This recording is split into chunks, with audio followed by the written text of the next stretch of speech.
Alright guys, thanks for checking back in on this image. We're going to continue editing the image by dodging and burning, and there's a couple different ways that we could go about doing this. A lot of people use a soft light layer, filling it with gray and using the black and white brush. A lot of other people use the curves adjustment layers, and they do two layers, one for darker and one for lighters. And what we're going to do is a little combination of both. We're going to do the dodging and burning on two separate levels. We'll work on some macro adjustments and get in there real nice and tight with some of the really smaller and finer details in order to continue to smooth out the tonality of the image. The dodging and burning part really does take a long time. There's no sense in rushing it. For some of these beauty and higher end fashion shoots, you really want to make sure that absolutely everything is perfect. You want to spend a little more time than you probably would with, say, a standard portrait or a regular headshot. This image here is available online, and I'll put the link below in the description. So let's go ahead and start. We're going to do a couple different things, and we'll start with the macro level adjustments using the gray layer soft light technique. Alright, let's start. Okay, now what we want to do is we want to create another layer separate of this, and in case you don't know how I got to these edits here, you'll need to watch part 1 of the video. Also, the link will be below, and when you watch that you'll understand how we got to this part. And I'm going to show you real quick before we begin what edits we've made so far and the improvement we've made on the image. That's the image right now as we have it. We worked on the frequency separation technique in the other video, and we worked on skin texture and tones. So you can see here is what we have so far, and we're just working with the skin, nothing with the hair yet or the makeup. All of the skin, including the chest and neck area. Alright, here we go. This is what we have so far. This is what we started with. And if I zoom in, you can see a lot of the texture has been cleaned up nicely with the frequency separation technique. Still a lot to go, but it's a noticeable improvement over what we started with. And you'll also note that I have these help layers here that really help out with the editing process by removing the color and not contaminating your eye with what you think might be darker and lighter, but instead what actually is darker and lighter. And again, we set these up in the first part of the video, and that link is below. I suggest you run through that real quick and get an idea for what we're doing now. And the dodging and burning, we're going to use these same layers, these adjustment layers here, to help us determine what needs to be lightened and what needs to be darkened. We want to really smooth out the tonality of the skin. Again, the texture we've already taken care of, and it looks fantastic. So with the dodging and burning, we're going to address some of the issues on a micro level, and then we're going to come back and do another dodge and burn on a larger scale, and we're going to show you how to do that. Two different ways you can do it. Alright, let's start. Alright, since we're going to be using the gray layer technique, what we want to do is obviously create another layer, blank one, and we're going to call that one dodge and burn. Now if you hold the Alt Option key on a Mac and the new layer icon, it will bring up this new layer dialog box. We're going to call it dodge and burn, and this actually helps cut a few steps, and when you get faster at it you'll see that it really is efficient. What we're going to do is we're going to select the mode, and we're going to go down to soft light, and we're going to fill it with the neutral gray layer.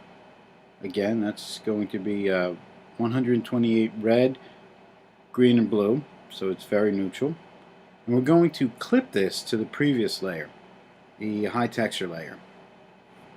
Alright, so now what we're going to do is we're only going to affect the high texture, which is why we clipped it, so we can really go in there and smooth out some of the smaller details of the image and get that smooth skin even smoother with the dodging and burning. And essentially what we're really going to do is lighten some of the darker parts of the skin and the pores, smooth out the gradation between the two. And that's why this adjustment layer of black and white helps for you to see the difference, as opposed to not having it, where this becomes really difficult and you're going to start dealing with more hues and color balance, and that's not always necessarily the change you want to make. So we had added this black and white adjustment layer in the previous video, and you can check that out for more information. So let's go ahead and start. So now that we have the dodge and burn layer, now I am using a Wacom tablet, and I really don't know any other way of doing it. I don't know how you can do it with a mouse, and I certainly don't know if you can do it with a trackpad, but if you can, have at it. But I definitely suggest, if you haven't looked into a tablet, definitely start looking into one if you be doing a lot more Photoshop editing. Okay, naturally with Photoshop, we really want to, well, with skin editing, we really want to build up to where we want. We don't want to jump on board with 100% opacity. So we really want to just use a very small, very light opacity, 5–10%, that works, and the flow as well. Now usually these two, for the dodging and burning, at this point I leave unchecked, and when you have the tablet, these help with the pen pressure and the flow, so I have them unchecked. And we really, again, make a very small brush. Now basically what I like to do is just kind of gloss over the image real quick and see anything that grabs my attention right away and start working on that. And you can see here under the eye, there's a couple dark spots that we want to lighten up, and you have to be careful with this particular method to not go overboard, and I'll show you why. Because if you have the black and white, even with a small opacity, it's pretty simple to dodge it to the point where it might need help the other way around. For instance, right there, it's hard to tell with the black and white, but when you remove the help layer, you can see that you burned out the you lightened up the part that you wanted to touch up just a little bit, a little too much. So let's say Command Z, go back to the help layer, and you really want to be subtle about this.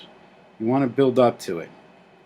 You have to have a lot of patience with dodging and burning, and you have to know that it's going to take a long time to get the image the way you need it to look. Taking your time is key here, and again, why you have a tablet, you can build up using the pressure sensitivity and the low flow where it doesn't splotch up your image, and your work and time investment in the image pans out. So what I'm doing here is I'm just touching on some of the darker spots to even out some of those potholes basically that she has, and that's why I thought this image was really good, because her skin wasn't perfect to start with. So it works out rather nicely, and again, it's available online for download. The link is below. It's not my image, I didn't shoot it, but it is a good practice image. Now we're going to show you a before and after. Again, you really can't see the difference as you continue to do the dodging in this case, but a before and after really starts showing that you're making a noticeable improvement. And it's very subtle. So I'm just going to go ahead and work on the image and come back to you in a little bit and show you what we have so far, and I'll talk to you in a little bit.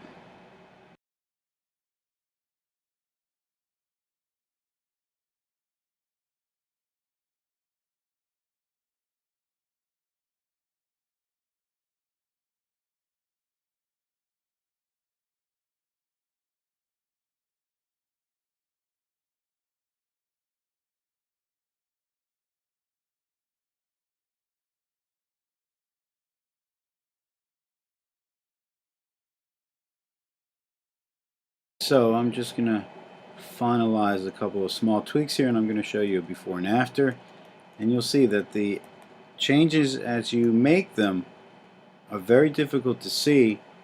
So if you keep these images or these layers in a folder like I have here, you will be able to quickly see your progression by just simply clicking on the eye icon, which is hiding or unhiding that particular either folder and or group or the layer. And in this case we're going to work on the dodge and burn, and you can see the changes are ever so subtle, but they are there and they do make a difference. And we're going to go ahead and hide the gray layer and see how it looks on the skin itself in color.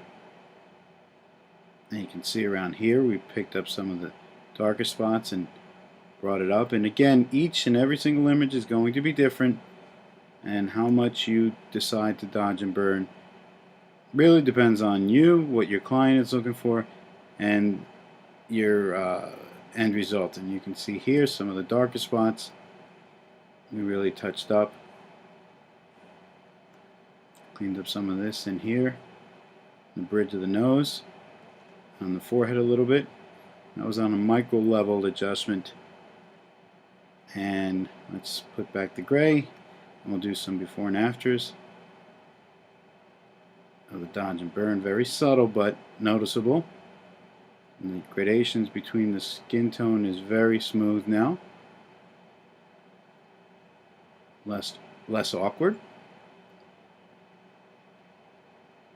Show before. This is what it looked like when we first got it. So far our progress. Before, after. Okay, now that we're pretty happy with what we have so far, let's move on to the larger scale dodging and burning. And we're going to do that differently, just to show you the variety of ways to do the dodging and burning. And it's really going to depend on what you like. There's pluses and minuses to each, and like with everything else in Photoshop, probably a dozen or 24 different ways of doing the same thing and getting the same results. So it matters really on workflow and how you decide to work with each technique.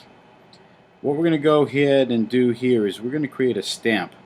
Essentially what that is a flattened version of the image that we have so far, but without ruining the layers.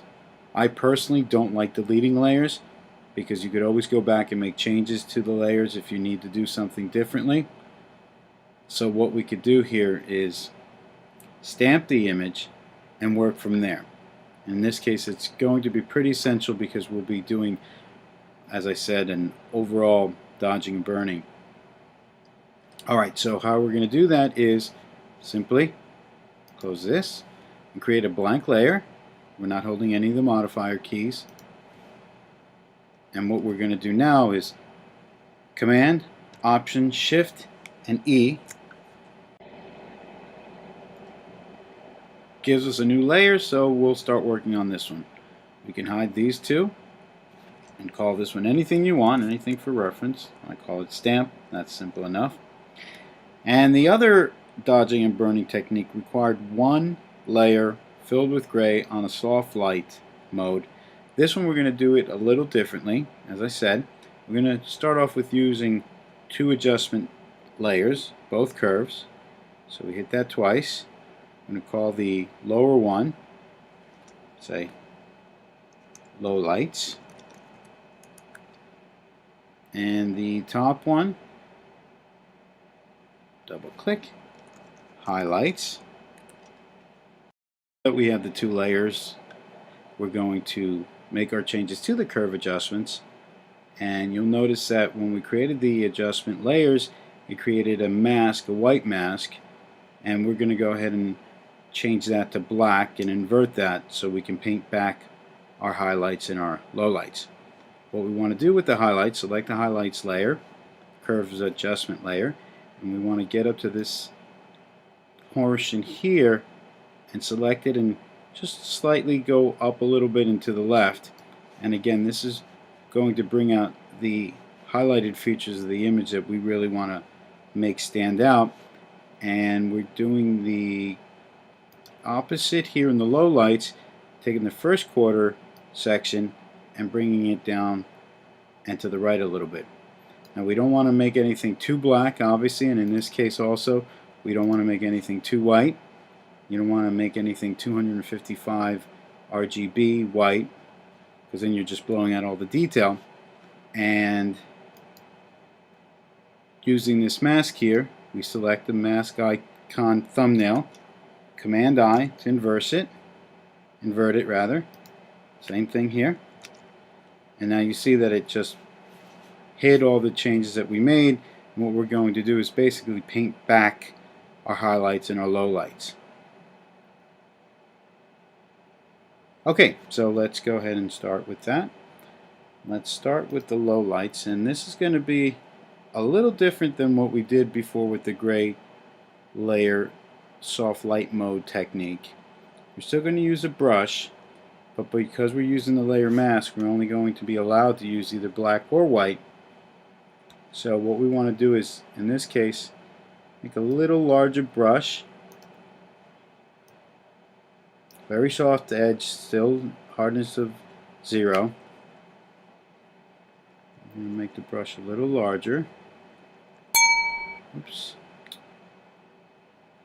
There's a couple different ways you can do it. You can go up here in this area and just select it, or if you want, using the left and right bracket keys, you can make the brush larger and smaller.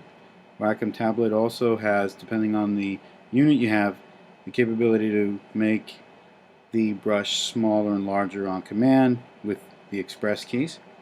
Alright, so basically what we're going to do now is, because we're using this black layer mask and we hit all the changes that we made with the curves adjustments, and you can see which ones you've made by holding the shift key and selecting the thumbnail layer, and that basically puts that big X on the thumbnail, and it basically negates whatever changes you're making, and that's just temporary. So you can see that we do have lowlights here that we're going to use to really define some of the facial structures: cheeks, chin, nose, bridge, forehead, darken up some of the spots, and the same thing with the bright spots under her eyes, nose, lips, so on and so forth. So what we're going to do is shift again, click on once,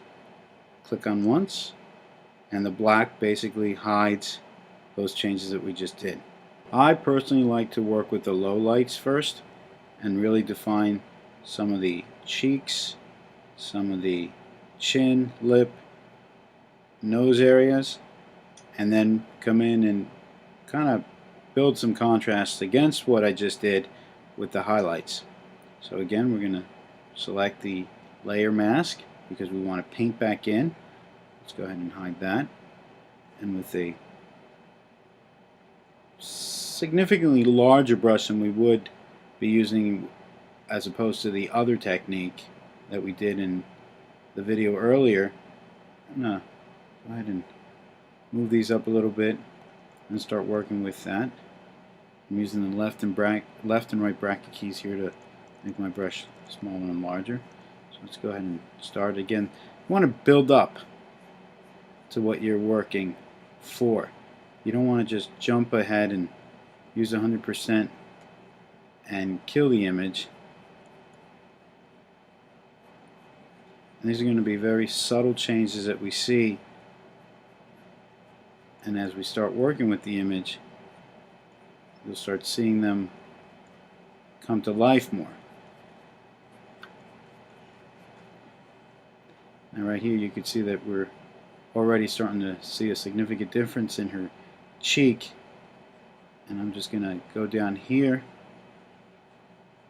and darken that up a little bit, and we're almost adding a third dimension to it. We're really taking the light where it shines most, leaving that alone for now, and then darkening by creating some contrast in where the light stayed away, obviously, and created a bit of a shadow or a lack of light. And you can see by selecting and hiding that we're already really starting to make a nice difference in her cheeks here. And I'm just going to go ahead and start working on some of the parts here and fast forward so you don't get bored and you pick something up. So hang on and I'll be right back.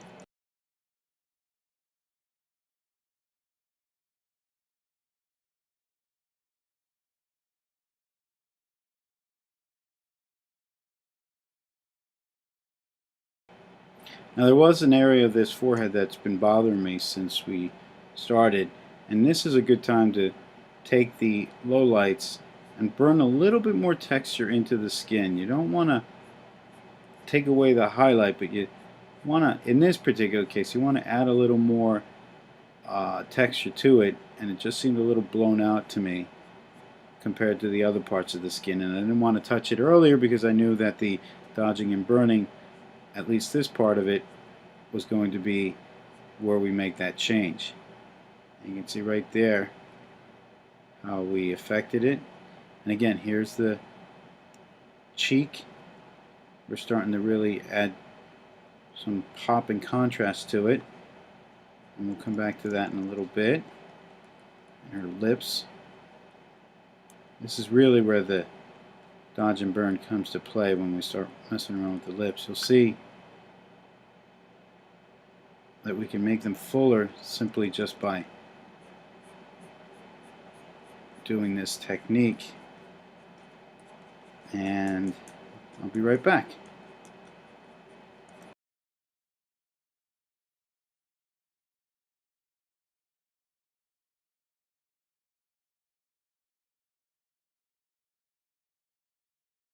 Now as we work on the image, it may start to look a little unnatural, but there's a step or two that we're going to take here in a few minutes that's going to tone it down a little bit and make it a little more natural.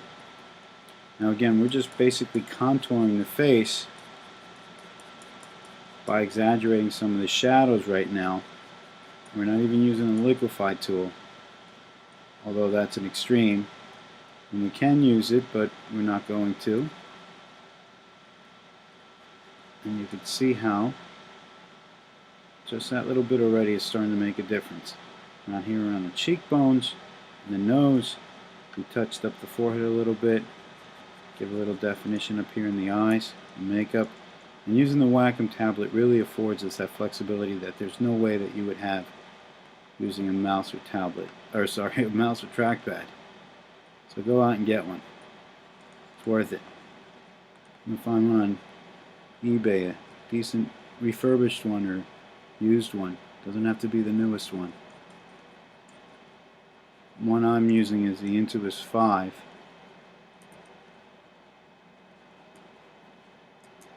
But there are lots of them. Alright, so we're right now just basically messing around with parts of the skin that we really want to pop out, and we're just using the lowlights. And now we're going to do the same thing basically with the highlights and just really exaggerate some of those points that we want, like under her eye, top of her cheek, and by creating a little bit more highlight we create that contrast and that pop. Her nose here, her chin, definitely want to do that. This part was already a little bright, and again we're painting in with the white brush, fully white with the brush. We're painting back what we've made changes to, and that just basically shows you the quick mask where you're painting back into. Oops. And I use the slash key to do that. Alright, so let's go ahead and continue. I'm going to zoom in and work on the lips a little bit.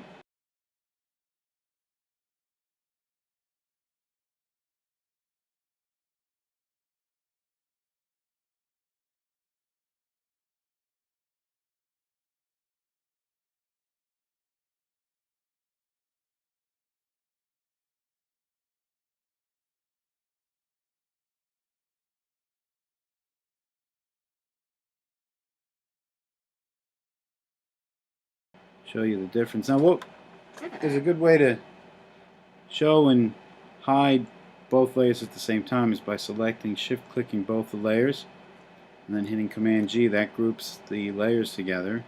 We can call this D, and B. And instead of hiding one at a time, we can hide them both at the same time and see our progression as this. So there is, let's zoom out a little bit. There is the image. It does look a little weird, granted, but again, there's something I'm going to do here in a minute to make a difference. You can see how it almost looks flat here, but it adds a little pop and contrast to something. We can probably even out a couple of things here and there. And now again, one of the great things about using this particular technique is that if you do happen to go overboard, let's say with the low lights here, we go overboard and you just accidentally make something too dark. Let's accidentally make something too dark. The simple solution is to just go back and paint with black and fix that problem, because again, because you're using the curves adjustment, you'll never go any darker or any brighter than what you've already assigned. So let's go ahead and go back a couple of steps and fix that. Alright, so now let's close that up again, before and after. Before and after, granted it does look a little weird. We're going to fix that in a second. Okay, so now we're going to go ahead and click the layer mask. Let's hide this. Click the layer mask. And if you double click the layer mask, it brings up the properties value. And one thing we're going to do is feather it and soften some of these changes here. And what we could do is, you can see that it is softening up changes, and you want to go pretty high with this. You want to make it a really, really soft gradation between lights and darks, maybe not 100, 60, and again, you're playing it by eye. There's no other way of doing it. There's really no other way of doing it. And every image is going to be a little different, and you want to do the same thing with this. Since the properties palette is already open, you only need to click it once. In feather, try 60 again. See how that works. And since we have everything in a group, we can just simply hide, and you can see now it's a little more acceptable. It's a little softer. Now if you do, in this case, I'm noticing that if you do, because of the brush, you go over to the edges here, it's a very simple fix. Go back to the layer mask here, and you want to go with a darker brush. You basically want to hide that, so you're going to go paint black again. In this case, you probably just go full on board, and by painting black, you're covering up essentially your mistake in this case. And you can see we didn't want the hair affected, just the skin. You don't want to go too far. Oops, you don't want to go too far.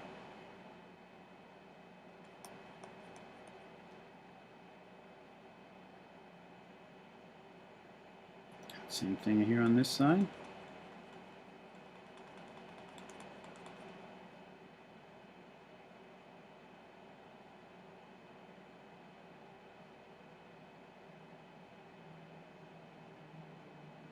Okay, and now there you go. Now, as with everything else in Photoshop, drop it down, build it up. Build it up, find the neutral ground, find the happy place. Highlights. We didn't do a lot of highlight changes, so that's about right. And the low lights, I want to make the changes subtle. So let's see where we are so far. There'll be a couple things I'd want to do to this image, but for illustrative purposes, I think we're at a pretty good point. Let's go ahead and duplicate this background, and I'm duplicating it by dragging the background layer. That's a very original image over to the new layer icon. And I'm just curious. I'm just going to bring it up to the top and then show it back up. And let's see our before and after. Add this properties tab. And that's what we started off with. That's what we have so far. I'd say that's pretty noticeable. And again, there's still a lot to go. This over here, we could still fix some of the eyes. Let's see, she still has a lot of veins around the eye. And we don't want to mess around with the subtle hairs because that's natural. There's nothing wrong with that. You don't want to make it look plastic. Kind of like what we have here so far. It looks great. Again, the image is available for download. There's still a couple things that I'm going to do to it and continue making changes to. And I'm going to go ahead and do that in the next video. But for now, I think we're pretty good. And I hope you pick something up with the dodging and burning technique. And if you want to download the image and make your changes and send them to me, feel free. You could reach me on, well, any of the links below. My website, Facebook, Instagram, Twitter. So, alright guys, thanks for joining me and hope you pick something up.